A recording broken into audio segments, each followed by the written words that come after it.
ಆತ್ಮೀಯ ಬಂಧುಗಳೇ, ಶ್ರೀಮದ್ ಭಾಗವತಂ ಸ್ಕಂದ 3 ಅಧ್ಯಾಯ 2 ಕೃಷ್ಣ ಸ್ಮರಣೆ. ಇದರಿಂದ ಇವತ್ತು 20ನೇ ಶ್ಲೋಕವನ್ನು ನಾವು ತಿಳ್ಕೊಳ್ಳೋಣ. ಶ್ಲೋಕ 20. ತಥೈವ ಚಾನ್ಯೇ ನರಲೋಕವೀರ ಯ ಆಹವೇ ಕೃಷ್ಣ ಮುಖಾರವಿಂದಂ ನೇತ್ರೈ ಪಿಬಂತೋ ನಯನಾಭಿರಾಮಂ ಪಾರ್ಥಾಸ್ತ್ರಪೂತ ಪದಮಾಪುರಸ್ಯ. ಅನುವಾದ. ಕುರುಕ್ಷೇತ್ರದ ಯುದ್ಧ ಭೂಮಿಯಲ್ಲಿದ್ದ ಉಳಿದ ಸೈನಿಕರು ಅರ್ಜುನನ ಬಾಣಗಳ ದಾಳಿಯಿಂದ ಖಂಡಿತವಾಗಿ ಪುನೀತರಾದರು.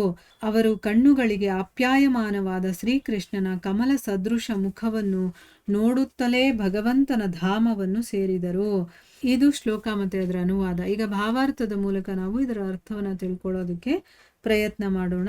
ಹೋದ ಭಾಗದಲ್ಲಿ ನಾವೇನು ತಿಳ್ಕೊಂಡ್ವಿ? ಉದ್ಧವ ವಿದುರನಿಗೆ ಭಗವಂತ ಹೇಗೆ ಕರುಣೆಯನ್ನು ತೋರಿಸ್ತಾನೆ, ತನ್ನನ್ನು ಇಷ್ಟಪಡೋರು, ತನ್ನನ್ನು ಪ್ರೀತಿಸೋರು ಅಂಥವ್ರಿಗೆ ಅಲ್ಲ, ಶತ್ರುಗಳಿಗೂ ಕೂಡ ಅವನು ಕರುಣೆ ತೋರಿಸ್ತಾನೆ ಅಂತಂದ್ಬಿಟ್ಟು ಒಂದು ಉದಾಹರಣೆಯನ್ನು ಕೊಟ್ಟು ಹೇಳ್ತಾನೆ. ಹೇಗೆ ಯುಧಿಷ್ಠಿರ ಮಹಾರಾಜ ನಡೆಸಿದಂತಹ ರಾಜಸೂಯ ಯಾಗದಲ್ಲಿ ಶಿಶುಪಾಲ ಕೃಷ್ಣನನ್ನ ತುಂಬ ಅವಮಾನಿಸ್ತಾನೆ. ಆಗ ಕೃಷ್ಣ ಅವನನ್ನು ಸಾಯಿಸ್ತಾನೆ. ಆದರೂ ಕೂಡ ಅವನು ಸತ್ತ ಮೇಲೆ ಅವನ ಶರೀರದಿಂದ ಕೃಷ್ಣನ ಶರೀರಕ್ಕೆ ಆ ಜ್ಯೋತಿ ಹೋಗುತ್ತೆ. ಅಂದರೆ ಯೋಗಿಗಳು ಮತ್ತು ಊಹಾತ್ಮಕ ಚಿಂತನೆ ಮಾಡುವಂಥವ್ರು ಇವರೆಲ್ಲ ಸಾಧನೆ ಮಾಡಿ ಪಡೆಯುವಂತಹ ಒಂದು ಮೋಕ್ಷ ಇದೆಯಲ್ಲ, ಅದನ್ನು ತನ್ನ ಶತ್ರುಗೂ ಕೂಡ ಕೊಡ್ತಾನವನು. ಅಂದರೆ ಅವನಿಗೂ ಕೂಡ ಮೋಕ್ಷವನ್ನು ಕರುಣಿಸ್ತಾನೆ. ಅಂದರೆ ಎಷ್ಟು ಕರುಣಾಮಯಿ ಅಂತಂದ್ಬಿಟ್ಟು ಆ ಒಂದು ದೃಶ್ಯವನ್ನು ನೀವು ಕೂಡ ನೋಡಿದ್ರಿ, ಅಂದರೆ ಆ ಸಭೆಯಲ್ಲಿ ನೀವು ಕೂಡ ಇದ್ರಲ್ಲ ಅಂತಂದ್ಬಿಟ್ಟು ಅದನ್ನು ನೆನಪಿಸ್ತಾನೆ. ಈಗ ಮುಂದುವರೆದು ಏನಾಗುತ್ತೆ ಅಂತ ತಿಳ್ಕೊಳ್ಳೋಣ. ಇಲ್ಲಿ ಅವನು ಹೇಳ್ತಾನೆ, ಕುರುಕ್ಷೇತ್ರದ ಯುದ್ಧ ಭೂಮಿಯಲ್ಲಿದ್ದಂತಹ ಬೇರೆ ಸೈನಿಕರಿದ್ರಲ್ಲ, ಅವರೆಲ್ಲರೂ ಕೂಡ ಅರ್ಜುನ ಬಿಟ್ಟಂಥ ಬಾಣಗಳಿಂದ ಅವರೆಲ್ಲ ಸತ್ರಲ್ವಾ, ಅವರೆಲ್ಲ ನಿಜವಾಗ್ಲೂ ಪುನೀತರಾದರು. ಯಾಕೆ ಹೇಳಿ? ಅರ್ಜುನನ ಸಾರಥಿ ಯಾರಾಗಿದ್ದಿದ್ದು? ಕೃಷ್ಣ ಅಲ್ವಾ. ಸೊ ಕೃಷ್ಣನನ್ನ ತಮ್ಮ ಕಣ್ಣುಗಳಿಂದ ನೋಡ್ತಾ ನೋಡ್ತಾ ಸತ್ರೆ ಅವ್ರಿಗಿನ್ನ ಅದಕ್ಕಿಂತ ಪುಣ್ಯ ಏನಿದೆ ಹೇಳಿ? ಈಗ ಭಗವಂತನ ಸ್ಮರಣೆ ಮಾಡಿಕೊಂಡು ಸಾಯಬೇಕು. ನಾವು ಸಾಯೋ ಸಮಯದಲ್ಲಿ ಭಗವಂತನ ಸ್ಮರಣೆ ನಮಗೆ ಬರಬೇಕು.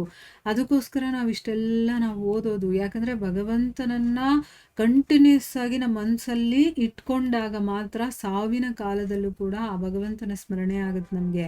ಹೇಗೆ ಎಕ್ಸಾಮ್ಗೆ ಮುಂಚೆಯಿಂದ ಓದಿದ್ರೆ ಎಕ್ಸಾಮಲ್ಲಿ ಬರೆಯೋದಕ್ಕಾಗುತ್ತೋ, ಅದೇ ರೀತಿ ಭಗವಂತನ ನಾಮಸ್ಮರಣೆ ಅಂದರೆ ಭಗವಂತನನ್ನು ನೆನಪಿಸ್ಕೊಳ್ಳೋದಕ್ಕೆ ಸಾವು ನಮಗೆ ಎಕ್ಸಾಮ್ ಟೈಮ್ ಥರ. ಈಗಲಿಂದ ಅದಕ್ಕೆ ಪ್ರಿಪೇರ್ ಮಾಡಲಿಲ್ಲ ಅಂತಂದರೆ ಸಾವಿನ ಟೈಮಲ್ಲಿ ನಮ್ಗೆ ಅವನ ಹೆಸರು ನೆನಪಿಗೆ ಬರೋದಿಲ್ಲ, ಅವನೇ ನೆನಪಿಗೆ ಬರೋದಿಲ್ಲ. ಯಾಕೆ ಅಂದರೆ ನಮ್ಮ ಶರೀರದಲ್ಲಿ ಅಷ್ಟು ನೋವಿರುತ್ತೆ ಅಂತ ಹೇಳ್ತಾರೆ. ಸಾವಿನ ಸಮಯದಲ್ಲಿ ಆ ಶರೀರದಲ್ಲಿ ತುಂಬ ನೋವಿರುತ್ತೆ. ಆ ಸಮಯಕ್ಕೆ ಈಗ ವಯಸ್ಸಾಗಿರೋ ಕಾಲಕ್ಕೆ ನಮಗೆ ಕಾಯಿಲೆಗಳೇ ಇರುತ್ತೆ, ಅಥವಾ ನಮ್ಮ ಅಕ್ಕಪಕ್ಕ ಇರೋರೆಲ್ಲ ಎಂಥವ್ರು ಸೇರ್ಕೊಂಡಿರ್ತಾರೋ, ಏನೇನು ಮಾತಾಡ್ತಾ ಇರ್ತಾರೋ, ಆ ಗಮನ ನಮ್ಮ ಗಮನ ಎಲ್ಲಿರುತ್ತೋ, ನನಗೆ ಪ್ರಜ್ಞೆ ಇರುತ್ತೋ ಇಲ್ವೋ ಏನೂ ಗೊತ್ತಿರೋದಿಲ್ಲ ನಮಗೆ. ಆ ಸಮಯದಲ್ಲಿ ಭಗವಂತನ ನಾಮ ನನಗೆ ಬರಬೇಕು ಅಂತಂದರೆ ಅದಕ್ಕೆ ನಾನು ಈಗಲಿಂದ ತಯಾರಿ ನಡೆಸ್ಕೊಂಡು ಹೋಗಬೇಕು. ಇಲ್ಲಿ ನೋಡಿ, ಭಗವಂತನನ್ನು ನೆನಪಿಸ್ಕೊಳ್ಳೋದಲ್ಲ, ಭಗವಂತ ಸ್ವಯಂ ಅವ್ರ ಕಣ್ಮುಂದೆ ಇರ್ತಾನೆ. ಯುದ್ಧದಲ್ಲಿ ಯುದ್ಧ ಮಾಡೋರು ಯಾರಾದರೂ ಸತ್ರೆ, ಕೃಷ್ಣನನ್ನು ನೋಡ್ತಾ ನೋಡ್ತಾ ಸತ್ರೆ ಅವ್ರಿಗಂತೂ ಮೋಕ್ಷ ಅಂತೂ ಗ್ಯಾರಂಟಿ. ಅಂದರೆ ಅವರೆಲ್ಲ ಶ್ರೀಕೃಷ್ಣನ ಕಮಲ ಸದೃಶ ಮುಖವನ್ನು ನೋಡ್ತಾ ಭಗವಂತನ ಧಾಮಕ್ಕೆ ಹೊರಟೋಗ್ತಾರೆ. ಅವನನ್ನು ನೋಡಿದ ಮೇಲೆ ಅವರು ಇನ್ನು ಐಹಿಕ ಪ್ರಪಂಚದಲ್ಲಿ ಇರುವಂಥ ನೆಸೆಸಿಟಿನೇ ಇಲ್ಲ. ಅವರು ಶತ್ರು ಪಕ್ಷದವರಾದರೂ ಕೂಡ ಅವರು ಅಲ್ಲಿರುವಂಥ ನೆಸೆಸಿಟಿ ಇಲ್ಲ. ಅವರು ಡೈರೆಕ್ಟಾಗಿ ಭಗವಂತನ ಧಾಮಕ್ಕೆ ಹೊರಟೋಗ್ತಾರೆ ಅಂತಂದ್ಬಿಟ್ಟು ಇಲ್ಲಿ ಹೇಳ್ತಾ ಇದ್ದಾರೆ. ಇನ್ನು ಭಾವಾರ್ಥದಲ್ಲಿ ಗುರುಗಳೇನು ಹೇಳಿದ್ದಾರೆ ಅಂತ ನೋಡೋಣ. ದೇವೋತ್ತಮ ಪರಮಪುರುಷನಾದ ಭಗವಾನ್ ಶ್ರೀಕೃಷ್ಣನು 2 ಮುಖ್ಯ ಉದ್ದೇಶಗಳಿಂದಾಗಿ ಈ ಜಗತ್ತಿನಲ್ಲಿ ಅವತರಿಸುತ್ತಾನೆ. ಶಿಷ್ಯರ ಉದ್ಧಾರಕ್ಕಾಗಿ, ದುಷ್ಟರ ನಾಶಕ್ಕಾಗಿ. ನೋಡಿ, ಭಗವಂತ ಇಲ್ಲಿಗೆ ಬರೋದು ಯಾವುದು? 2 ಕಾರಣಕ್ಕೋಸ್ಕರ ಬರ್ತಾನೆ. ಏನಕ್ಕೆ ಅಂತಂದರೆ ತನ್ನನ್ನೇ ನಂಬಿಕೊಂಡಿರ್ತಾರಲ್ಲ ಶಿಷ್ಟರು ಅಂತ ಹೇಳ್ತಾರೆ, ಅವರನ್ನು ಅವನು ಉದ್ಧಾರ ಮಾಡೋದಕ್ಕೆ ಬರ್ತಾನೆ. ಮತ್ತು ದುಷ್ಟರು ಇರ್ತಾರಲ್ಲ, ಯಾವಾಗಲೂ ಬೇರೆಯವ್ರಿಗೆ ತೊಂದರೆ ಕೊಡೋದು, ನೋವು ಕೊಡೋದು, ಈ ರೀತಿ ಎಲ್ಲ ಮಾಡ್ತಿರ್ತಾರಲ್ಲ, ಅಂಥವರಿಗೆ ಶಿಕ್ಷೆಯನ್ನು ಕೊಡೋದಕ್ಕೋಸ್ಕರ ಅವನು ಬರ್ತಾನೆ. ಭಗವಂತನು ಪರಾತ್ಪರನಾದುದರಿಂದ ಅವನ 2 ಬಗೆಯ ಕಾರ್ಯಗಳು ವಿಭಿನ್ನವಾಗಿ ತೋರಿದರೂ ಅಂತಿಮವಾಗಿ ಒಂದೇ ಆಗಿರುತ್ತದೆ. ನೋಡಿ, ಭಗವಂತನ ಕೆಲಸಗಳು ನೋಡೋದಕ್ಕೆ ನಮಗೆ ಬೇರೆ ಬೇರೆ ಅನ್ಸುತ್ತೆ. ಅಂದ್ರೆ ಏನು, ಶಿಷ್ಟರ ಉದ್ಧಾರ, ದುಷ್ಟರ ನಾಶ ಎರಡೂ ನಮಗೆ ಬೇರೆ ಅನ್ಸುತ್ತಲ್ವಾ. ಆದರೆ ಅದೆರಡೂ ಕೂಡ ಕೊನೆಯಲ್ಲಿ ನೋಡಿದಾಗ ಒಂದೇ ಆಗಿರುತ್ತೆ. ಅದಕ್ಕೆ ಎಕ್ಸಾಂಪಲ್ ಏನು ಅಂತಂದರೆ, ಶಿಶುಪಾಲ ವಧೆಯಂತಹ ಅವನ ಕಾರ್ಯವು ಶಿಷ್ಟ ರಕ್ಷಣೆಯಷ್ಟೇ ಪವಿತ್ರವಾದದ್ದು. ಅರ್ಜುನನ ವಿರುದ್ಧ ಯುದ್ಧ ಮಾಡಿದ ಯೋಧರಿಗೆ ಭಗವಂತನ ಕಮಲ ಸದೃಶ ಮುಖವನ್ನು ದರ್ಶನ ಮಾಡಲು ಸಾಧ್ಯವಾಯಿತು. ಅವರೂ ಭಗವದ್ ಭಕ್ತರಂತೆಯೇ ಭಗವಂತನ ಧಾಮವನ್ನು ಸೇರಿದರು. ನೋಡಿದ್ರ, ಈಗ ನಮ್ಮ ಈ ಒಂದು ಪ್ರಪಂಚದಲ್ಲಿ ಹೇಗಿದೆ ಹೇಳಿ, ದುಷ್ಟರು ಅಂತಂದರೆ ಅವರಿಗೆ ನಾವು ಶಿಕ್ಷೆಯನ್ನು ಕೊಡ್ತೀವಿ. ಅದೇ ನಾವು ಶಿಷ್ಟರು ಒಳ್ಳೆಯವರು ಅಂತಂದರೆ ಅವರಿಗೆ ನಾವು ಸನ್ಮಾನ ಮಾಡ್ತೀವಿ ಅಲ್ವಾ. ಆದರೆ ಭಗವಂತನ ವಿಚಾರದಲ್ಲಿ ಇಬ್ಬರು ಒಂದು. ಯಾಕಂದರೆ ಆ ಪವಿತ್ರನಾಗಿರುವಂಥ ಭಗವಂತನನ್ನು ನೋಡಿದ ಮೇಲೆ, ಅವನನ್ನು ಸ್ಮರಿಸ್ಕೊಂಡ ಮೇಲೆ ಆಗೋಯ್ತು ಅವ್ರಿಗೆ ಏನಾದರೂ ಒಂದು ಒಳ್ಳೆಯದೇ ಆಗುತ್ತೆ. ಇಲ್ಲಿ ಶಿಶುಪಾಲ ಅವನ ಕೈಯಿಂದ ಸಾಯ್ತಾನಲ್ವಾ, ಅದಕ್ಕೋಸ್ಕರ ಅವನಿಗೆ ಶಿಷ್ಟರಿಗೆ ಏನು ಸಿಗುತ್ತೋ ಅಂತಂದರೆ, ಯೋಗಿಗಳು, ಆಮೇಲೆ ಊಹಾತ್ಮಕ ಚಿಂತಕರು, ಇವರೆಲ್ಲ ಯಾವುದನ್ನ ಪಡಿಬೇಕು ಅಂತ ಸಾಧನೆಗಳನ್ನು ಮಾಡ್ತಾರೋ ಅದು ಭಗವಂತನನ್ನು ದ್ವೇಷ ಮಾಡಿ ಅವನ ಕೈಯಲ್ಲಿ ಸತ್ತಿದ್ರಿಂದ ಅವನಿಗೆ ಅದು ಸಿಕ್ಬಿಡ್ತು. ಅಂದರೆ ಅವನ ಕಾರ್ಯನೂ ಕೂಡ, ಅಂದರೆ ಶಿಶುಪಾಲನ ವಧೆ ಕೂಡ ಶಿಷ್ಟರ ಸಂರಕ್ಷಣೆಯಷ್ಟೇ ಪವಿತ್ರವಾಗಿರುವಂಥದ್ದು. ಇನ್ನು ಅರ್ಜುನನ ವಿರುದ್ಧ ಯುದ್ಧ ಮಾಡಿದ್ರಲ್ಲ, ಅಂಥ ಯೋಧರಿಗೂ ಕೂಡ ಆ ಭಗವಂತನ ಕಮಲ ಸದೃಶವಾದಂತಹ ಮುಖವನ್ನು ನೋಡ್ತಾ ನೋಡ್ತಾ ಅವರು ಸಾಯ್ತಾರಲ್ವಾ. ಅದಕ್ಕೋಸ್ಕರ ಅವ್ರಿಗೆ ಭಗವಂತನ ಭಕ್ತರಿಗೆ ಹೇಗೆ ಭಗವಂತನ ಧಾಮ ಸಿಗುತ್ತೋ ಅದೇ ರೀತಿ ಅವ್ರಿಗೂ ಕೂಡ ಆ ಧಾಮ ಸಿಗುತ್ತೆ. ಇಲ್ಲಿ ನಯನ ಮನೋಹರ ಎಂಬ ಪದವು ಮಹತ್ವಪೂರ್ಣವಾದದ್ದು. ಯುದ್ಧ ಭೂಮಿಯ ಶತ್ರುಪಕ್ಷದ ಯೋಧರು ರಣರಂಗದಲ್ಲಿ ಶ್ರೀಕೃಷ್ಣನನ್ನು ಕಂಡಾಗ ಅವನ ಸೌಂದರ್ಯವನ್ನು ಪ್ರಶಂಸಿಸಿದರು. ಅವರಲ್ಲಿ ಸುಪ್ತವಾಗಿದ್ದ ಭಗವತ್ ಪ್ರೇಮವು ಜಾಗೃತವಾಯಿತು. ಶಿಶುಪಾಲನೂ ಭಗವಂತನನ್ನು ಕಂಡನು, ಆದರೆ ಅವನು ಭಗವಂತನನ್ನು ತನ್ನ ಶತ್ರುವಾಗಿ ಕಂಡನು. ಅವನಲ್ಲಿ ಭಗವತ್ ಪ್ರೇಮ ಜಾಗೃತವಾಗಲಿಲ್ಲ. ಆದ್ದರಿಂದ ಶಿಶುಪಾಲನು ಭಗವಂತನ ಬ್ರಹ್ಮಜ್ಯೋತಿ ಎಂದು ಕರೆಯಲಾದ ನಿರಾಕಾರ ಪ್ರಭೆಯಲ್ಲಿ ಐಕ್ಯವನ್ನು ಸಾಧಿಸಿದನು. ಶತ್ರುಗಳೂ ಅಲ್ಲದೆ ಮಿತ್ರರೂ ಅಲ್ಲದೆ ಭಗವಂತನ ಮುಖದ ಸೌಂದರ್ಯವನ್ನು ಪ್ರಶಂಸಿಸಿ ಭಗವತ್ ಪ್ರೇಮದಿಂದ ತಟಸ್ಥರಾಗಿ ಉಳಿದ ಇತರರು ಆಧ್ಯಾತ್ಮಿಕ ಲೋಕಗಳಾದ ವೈಕುಂಠಗಳನ್ನು ಸೇರಿದರು. ನೋಡಿ, ಇದನ್ನು ನಾವು ಅರ್ಥ ಮಾಡ್ಕೋಬೇಕು. ಇಲ್ಲಿ ನಯನ ಮನೋಹರ ಅನ್ನುವಂಥ ಪದವನ್ನು ಕೊಟ್ಟಿದ್ದಾರೆ, ಅದು ತುಂಬ ಇಂಪಾರ್ಟೆಂಟ್. ಈಗ ಯುದ್ಧ ಭೂಮಿಯಲ್ಲಿ ಶತ್ರು ಪಕ್ಷದ ಯೋಧರು, ಸೈನಿಕರು ಇರ್ತಾರಲ್ಲ, ಅವರಿಗೆ ವಿರುದ್ಧ ಪಕ್ಷದವ್ರ ಮೇಲೆ ಏನೂ ದ್ವೇಷ ಇರೋದಿಲ್ಲ, ಪರ್ಸ್ನಲ್ ಆಗಿ ಏನೂ ದ್ವೇಷ ಇರೋದಿಲ್ಲ ಅಲ್ವಾ.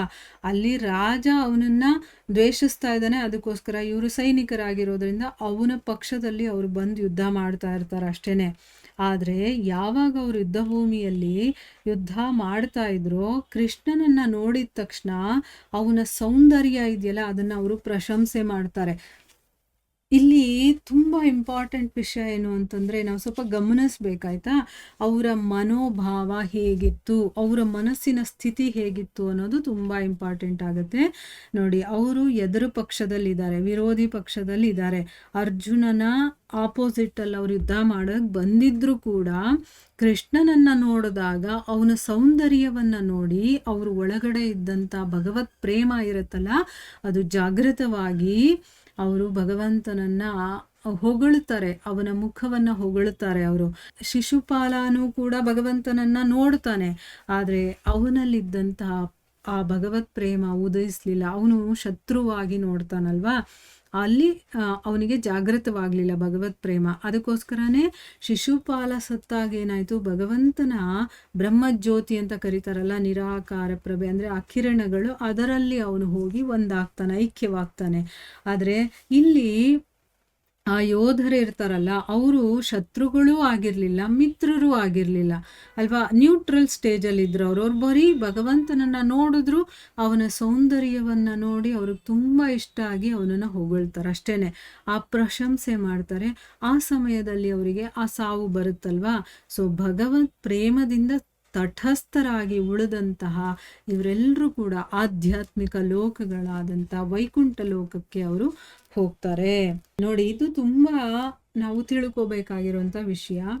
ಈಗ ನಾವು ಭಗವಂತನನ್ನ ಯಾವ ರೀತಿ ಎಷ್ಟರ ಮಟ್ಟಿಗೆ ಪ್ರೀತಿಸ್ಬೇಕು, ಆ ಪ್ರೀತಿ ನಮ್ಮಲ್ಲಿ ಬರ್ಬೇಕದ, ಅದು ನಮ್ಮ ಒಳಗಡೆ ಇದೆ.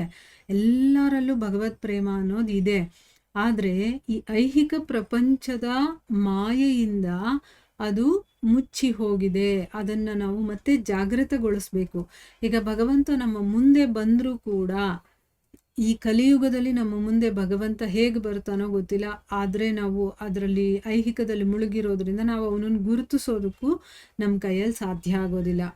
ಆದರೆ ಅವನನ್ನು ಗುರುತಿಸ್ಬೇಕು ಅಥವಾ ನಮಗೆ ಆ ಭಗವತ್ ಪ್ರೇಮ ಜಾಗೃತವಾಗಬೇಕು ಅನ್ನೋದಕ್ಕೋಸ್ಕರನೇ ನಾವು ಈ ಧರ್ಮ ಗ್ರಂಥಗಳನ್ನೆಲ್ಲ ಓದೋದು. ಓದ್ತಾ ಓದ್ತಾ ಓದ್ತಾ ನಮ್ಮ ಮನಸ್ಸು ಪರಿಶುದ್ಧವಾಗ್ತಾ ಹೋಗುತ್ತೆ, ಹೃದಯ ಕೂಡ ಪರಿಶುದ್ಧವಾಗ್ತಾ ಹೋಗುತ್ತೆ. ಆ ಭಾವನೆ ಅನ್ನೋದು ಇರುತ್ತಲ್ಲ, ಅದು ಸೂಕ್ಷ್ಮವಾಗುತ್ತೆ. ಅಂದರೆ ಸ್ವಲ್ಪ ಭಾವನೆ ನಮಗೆ ಕಂಡ್ರು, ಕರುಣೆ, ದಯೆ ಇಂಥದ್ದೆಲ್ಲ ನೋಡಿದ್ರು ನಮ್ಮ ಆ ಹೃದಯ ಮಿಡಿಯುತ್ತೆ. ಆ ರೀತಿ ಆಗಬೇಕು. ಅಷ್ಟು ಸೂಕ್ಷ್ಮ. ಒಂದು ಚಿಕ್ಕ ಮಗು ಇರುತ್ತಲ್ಲ, ಅದರ ಮನಸ್ಸು ಎಷ್ಟು ಸೂಕ್ಷ್ಮವಾಗಿರುತ್ತೋ ಅಷ್ಟು ಸೂಕ್ಷ್ಮತೆಗೆ ನಮ್ಮ ಮನಸ್ಸು ಕೂಡ ಬರಬೇಕು. ಆಗ ಭಗವತ್ ಪ್ರೇಮ ನಮ್ಮ ಒಳಗಡೆ ಇರುತ್ತಲ್ಲ, ಅದು ಜಾಗೃತವಾಗುತ್ತೆ. ಅದೆಲ್ಲ ಆಗಬೇಕು ಅಂತಲೇ ನಾವು ಈ ಸತ್ಸಂಗಗಳಲ್ಲಿ ಭಾಗಿಯಾಗ್ತಾ ಇರೋದು. ಆಗ್ತಾ ಆಗ್ತಾ ಆಗ್ತಾ ನಮ್ಮ ಶರೀರ, ಮನಸ್ಸು, ಬುದ್ಧಿ ಎಲ್ಲವೂ ಕೂಡ ಪರಿಶುದ್ಧವಾಗುತ್ತೆ. ಆಗ ನಾವು ಭಗವಂತನನ್ನ ಮರಣದ ಸಮಯದಲ್ಲೂ ಕೂಡ ನಾವು ಸ್ಮರಿಸ್ಕೊಳ್ಳೋದಕ್ಕಾಗುತ್ತೆ. ಈಗ ಡೈಲಿ ನಾವು ಏನೋ ಒಂದು ಈ ರೀತಿ ಓದ್ತಾ ಇರ್ತೀವಿ ಅಥವಾ ತಿಳ್ಕೊಳ್ತಾ ಇರ್ತೀವಿ, ಕೇಳ್ತಾ ಇರ್ತೀವಿ ಅಂತ ಇಟ್ಕೊಳ್ಳಿ, ಅಥವಾ ಭಗವಂತನ ನಾಮಸ್ಮರಣೆ ಮಾಡೋದು, ಜಪ ಮಾಡೋದು ಎಲ್ಲ ಮಾಡ್ತಿರ್ತೀವಿ. ಒಂದು ದಿವಸ ಈ ಶರೀರಕ್ಕೆ ಏನಾದರೂ ರೋಗ ಬಂತು ಅಂತ ಇಟ್ಕೊಳ್ಳಿ, ಕಾಯಿಲೆ ಏನೋ ಒಂದು ಜ್ವರನೇ ಬಂತು, ನೆಗಡಿನೇ ಬಂತು, ತಲೆನೋವೇ ಬಂತು ಅಂತ ಇಟ್ಕೊಳ್ಳಿ, ಆವತ್ತು ನಾವು ಅಷ್ಟು ಸಾಧನೆ ಮಾಡ್ತೀವಾ? ಖಂಡಿತವಾಗ್ಲೂ ಇಲ್ಲ. ಬೈಕೊಳ್ತೀವಿ ಬೇಕಾದರೆ ದೇವ್ರನ್ನ, ಎಷ್ಟು ಚೆನ್ನಾಗಿದ್ದೆ, ಹೀಗೆ ಮಾಡಿಬಿಟ್ಟೆ, ಹಾಗೆ ಮಾಡಿಬಿಟ್ಟೆ ಅಂತ ಬೈಕೊಳ್ತೀವಿ ಹೊರತು ಆ ಮಲಗಿದ ಕಡೆನೇ ಭಗವಂತನ ಸ್ಮರಣೆ ಮಾಡ್ತೀವ ನಾವು? ಪುಸ್ತಕ ಓದಲಿಲ್ಲ ಅಂದರೂ ಪರವಾಗಿಲ್ಲ, ಕೇಳೋದಕ್ಕೇನು ತೊಂದರೆ ಇಲ್ಲ ಅಲ್ವಾ? ಆದರೂ ನಮ್ಮ ಶರೀರ ನಮಗೆ ಅದು ಸಪೋರ್ಟ್ ಮಾಡೋದಿಲ್ಲ. ಅದಕ್ಕೋಸ್ಕರನೇ ನಮ್ಮ ಶರೀರವನ್ನು ಚೆನ್ನಾಗಿಟ್ಕೋಬೇಕು, ಆರೋಗ್ಯವಾಗಿಟ್ಕೋಬೇಕು. ಆಗ ಮಾತ್ರನೇ ನಾವು ಸಾಧನೆ ಮಾಡೋದಕ್ಕಾಗೋದು.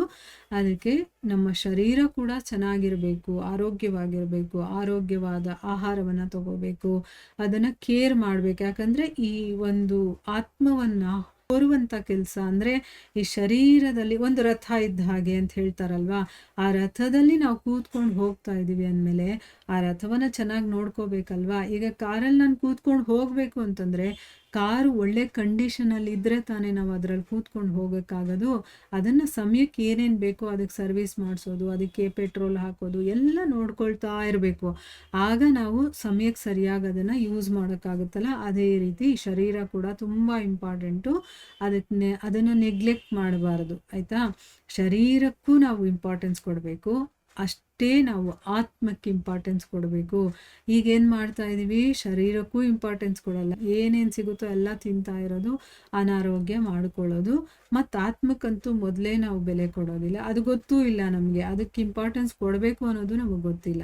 ಆದರೆ ನಮಗೆ ಸ್ವಲ್ಪ ಮಟ್ಟಿಗಾದರೂ ಇವಾಗ ಗೊತ್ತಾಗ್ತಾ ಇದೆ, ಅದ್ರ ಕಡೆ ನಾವು ಗಮನ ಹರಿಸ್ಬೇಕು. ಇದರ ಮುಂದುವರೆದ ಭಾಗ ಇನ್ನೂ ಇದೆ, ಅದನ್ನು ನಾವು ಮುಂದಿನ ಭಾಗದಲ್ಲಿ ತಿಳ್ಕೊಳ್ಳೋಣ. ಹರೇ ಕೃಷ್ಣ.